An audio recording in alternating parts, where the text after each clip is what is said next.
Yo, what is going on, everyone? It's me, Mr. Premps, and after a week of no One Piece due to the Olympics, One Piece is back and chapter 1020 is out. And what can I say?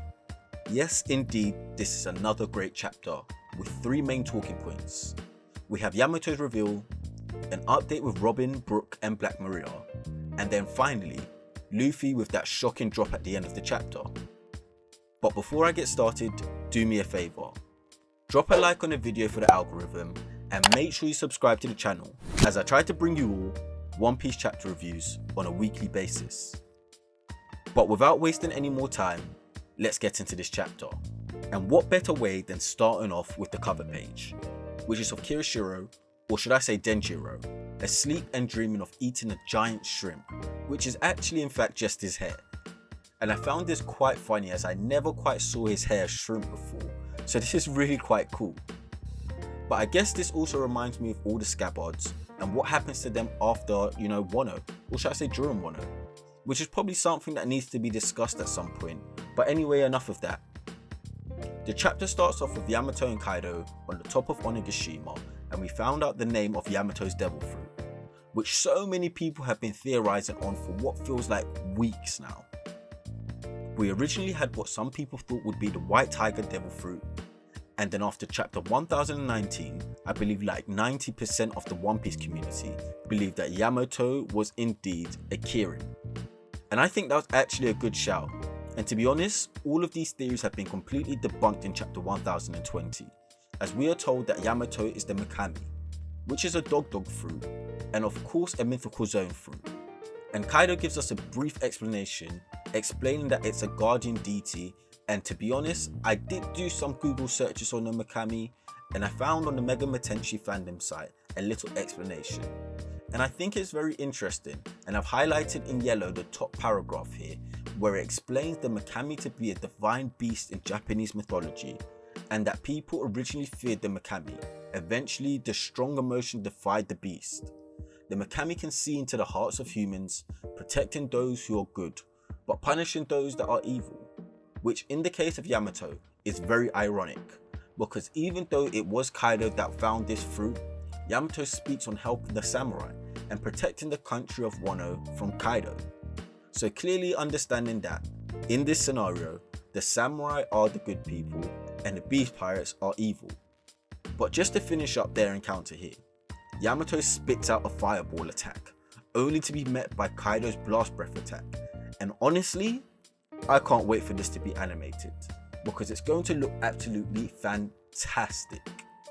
Moving on in the chapter, we return to the banquet, and we get to see what's happening with Robin, Brook, and Black Maria. And to be honest, this was very much expected. If we look at the trend of the last few chapters, we know what's going on the live floor with Sanji, Zoro, Chopper and co. And then we saw what was happening with Jinbei and Who's Who. And then last chapter, we saw what was happening with Frankie and Sasaki. And so, as we've been going through all the Straw Hats, it was only right that we would see what was happening with Robin and Brook. And something really interesting happened right from the onset, because Robin was seeing her mother, Professor Clover, and Jaguar D's soul, who we all know died in that Buster Call incident on Ohara. And so I immediately thought, is Kanjuro at play here?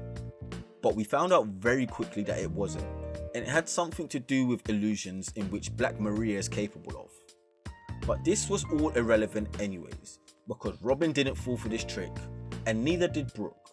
And this shows a beautiful growth moment for both the Straw Hats here, as they explain that they've both overcome their ordeals, and that's Robin with the Ohara incident, and Brook being the only survivor of his crew and being lost for years. But this matchup appears to be one that's just getting started, as Black Maria is furious that this illusion hasn't worked, and she's whipped out her extremely weird severed head weapon, which I believe is called a Wanyudo, in order to set everything ablaze.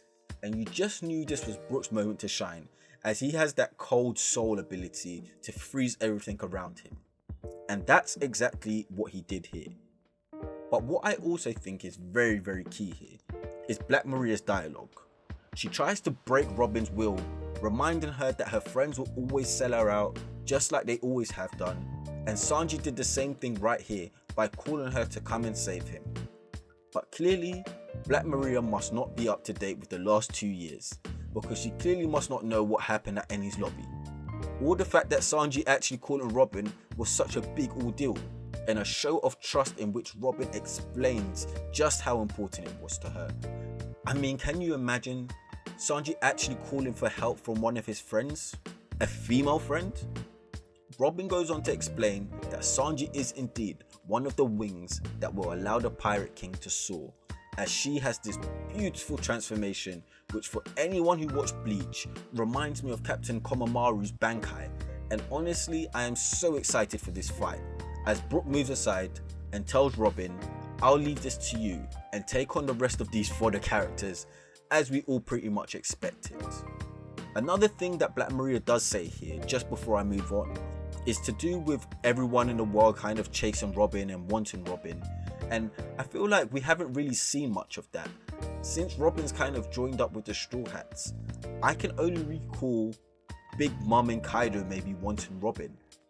But anyway, I digress. We lastly go to Tokagage Port, where the Heart Pirates have taken Luffy, and coincidentally, this is the part of the island where Momonuske and Shinobi fell as well. And with Momo so relieved to see Luffy, he's reverted back to his typical self, crying about everything that's happened. And Luffy, as blunt as ever, he's just told him this isn't the time to cry, and that he can cry when things are over.